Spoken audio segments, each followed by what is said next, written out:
நிறைய இதை பத்தி பேசியாச்சு. அவருக்கு வந்து கலகம் நினைக்கணும்னு நினைச்சாங்களா இல்ல அவங்க அவங்க வந்து தெரியாம பேசினாங்களா அப்படிங்கிறது தெரியாது. ஆனாலும் வந்து என்ன சொல்றதுன்னா, அவங்க குடும்பத்தாராக நான் சொல்றது வந்து ரொம்ப மன உளைச்சல் தாளாடணும். ஏன்னா எந்த அளவுக்கு தாத்தா வாழ்ந்தாங்க அப்படிங்கிறது எங்களுக்கு சொல்லி சொல்லி வளர்ந்துருக்காங்க. நமக்கு எல்லாருக்குமே இந்த நாட்டுக்கும் சரி நாட்டு மக்களுக்கும் எல்லாருக்குமே தெரியும் அவர் எப்படி வாழ்ந்து மறைந்தார் அப்படின்னு சொல்லிட்டு. அவர் மறையும் போது அவர்கிட்ட இருந்தது எதுவுமே இல்லை அப்படிங்கிறதுதான். ஒரு ஒரு வாடகை வீட்டுல தான் வாழ்ந்தாங்க. அவர் பேர்ல வந்து ஒரு வாடகை வீட்டை எழுதி வைக்கணும் அப்படின்னு சொல்லிட்டு அங்க இருந்த நண்பர்கள் வந்து 3 மாசத்துக்கு முன்னாடி இறக்குறதுக்கு முன்னாடி சொல்லும் போது கூட அது வேண்டாம், அதை நான் பண்ணோம் அப்படின்னு சொன்னா இந்த வீட்டுக்காக நாளைக்கு சண்டை போடுறதுக்கு என்னோட உறவினர்கள் என் சொந்த பந்தங்கள் வந்து நிற்கும், அதனால அது தேவையில்லைன்னு சொல்லி அதை வந்து வேண்டான்னு மறுத்தவர் தான் பெருந்தலைவர் காமராஜர். ஸோ அப்படி இருந்து மறைந்தவர் தான். அப்படி இறக்கும் போது நம்ம பார்த்திருப்போம் 110 ரூபாயும் 4 கதர் வேட்டியும் கதர் சட்டையும் மட்டும்தான் இருந்துச்சு. எல்லாரையும் வெறுத்து ஒரு துறவி போலதான் வாழ்ந்தாரு. 9 ஆண்டு காலம் அவரோட இளமை காலத்துலலாம் வந்து ஒரு சிறைவாசத்துலதான் வந்து கழிச்சாரு. அப்படின்னும் போது ஒரு உதாரணமாக வாழ்ந்து நாட்டு மக்களுக்காக வாழ்ந்து மறைந்த ஒரு உன்னத மனிதர் தான். அந்த நாளை இன்னைக்கு எல்லாருமே சேர்ந்து கொண்டாடுறது வந்து எனக்கு மற்றற்ற மகிழ்ச்சியா. ஒரு அரசியல் தலைவருக்கு உறவினர்கள் இருந்தால் ஊழல் வரும் சொல்றீங்களா? அப்படி கிடையாதுங்க. அதாவது ஒருத்தவங்களோட பார்வையை பொறுத்துதான் அது அமையும். அவர் அப்படி வாழ்ந்தாரு, யாரையுமே அவர் சேர்க்கல. நான் நல்லா இருக்கேன், எனக்கு அந்த எண்ணம் இல்லை. ஆனா என்னோட பெத்தவங்களோ என்னோட பிள்ளைங்களோ இல்ல என்னோட கட்டின மனைவியோ யாருக்கும் அந்த எண்ணம் இருந்து என்ன அதுல தள்ளப்பட்டுச்சுன்னா அது நாளைக்கு தவறாதானே போய் முடியும். அதுல அவர் கவனமா இருந்தார். அதனால கல்யாணம் கூட அவர் செய்யல. கல்யாணம் செய்யாததுக்கு ரீசன் நிறைய வாட்டி பாட்டி சொல்லி கேட்கும் போது நாடு வந்து சுதந்திரம் அடையட்டும், நான் கல்யாணம் பண்ணிக்கிறேன்னு சொன்னாங்க.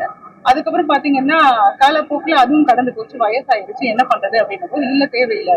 ஆனா வைரவன் கிட்ட அவர் சொன்ன விஷயம் வந்து, இன்னைக்கு நான் அம்மாவே நான் கூட வச்சுக்க முடியல, நான் நேரம் கிட்ட நேரத்துல வரேன் போறேன், எப்ப நான் படுக்கிறேன் எப்ப எழுந்திருக்கிறேன், எந்த நான் ஊர்ல இருக்கேன்றது எனக்கு தெரியல.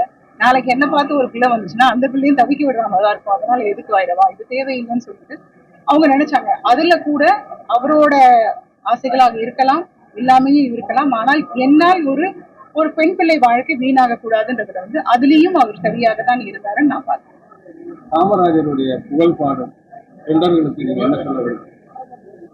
என்றுமே அவர் புகழ் வந்து நிலைத்து நிற்கும். இந்த சர்ச்சையை வந்து இன்னும் திருப்பி திருப்பி பேசி இதை வந்து சொல்லிட்டே இருக்க வேண்டாம். கலங்கம் நினைக்கணும்னு நினைச்சு செஞ்சாலும் எப்படி நினைச்சு அவங்க பேசுறாங்களோ அது நமக்கு தெரியாது. அதை நம்ம கடந்து போகணும்னு நான் சொல்ல மாட்டேன்.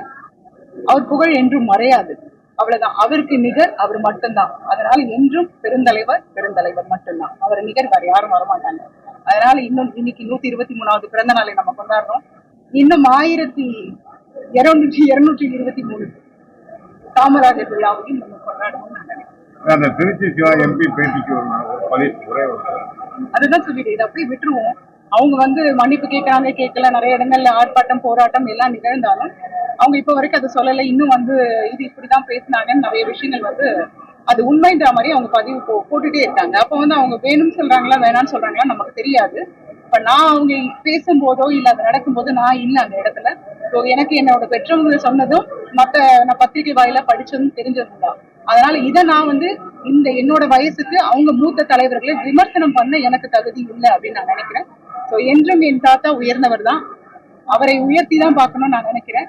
அதனால எப்படி அவங்க தாட் இருக்கோ அது எனக்கு அவசியம் இல்லைன்னு நான் நினைக்கிறேன். காங்கிரஸ்ல ஒரு சில தலைவர்கள் வந்து காமராஜர் ஆட்சி இப்ப நடக்குதுன்னு சொல்றாங்க, அது எப்படி நீங்க நினைக்கிறீங்க? காமராஜர் ஆட்சின்றது வந்து காங்கிரஸ்ல மட்டும் இல்லைங்க, எந்த கட்சியில சொன்னாலும் அந்த ஆட்சி அவர் கொடுத்துட்டு போனதுக்கு அப்புறம் இன்னும் மக்களும் சரி எல்லா தொண்டர்களும் ஏங்கிட்டு தான் இருக்காங்க அந்த ஆட்சி வருமானு சொல்லிட்டு.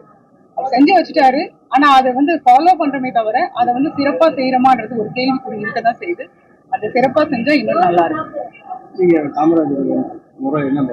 தம்பி மகள் வழி பேசி, அதாவது குமாரசாமி நாடாரும் சங்கரலிங்க நாடாரும் கூட பிறந்தவங்க, அவங்களோட வாரிசு தான் நான். குமாரசாமி நாடாரோட மகன் காமராஜர், சங்கரலிங்க நாடாரோட மகன் அண்ணாமலை நாடார். அந்த அண்ணாமலையோட மூத்த மகளோட இளைய மகள் நான். அந்த வழியில 2 பேருக்கும் பேசி ஆகிறேன். ட்ரெண்ட ஃப்ரெண்ட் ஆக்கிக்கோங்க. தந்தி டிவியின் சப்ஸ்கிரைபர்ஸ் அண்ட் ஃபாலோவர்ஸ் குடும்பத்துல நீங்களும் இணையுங்க.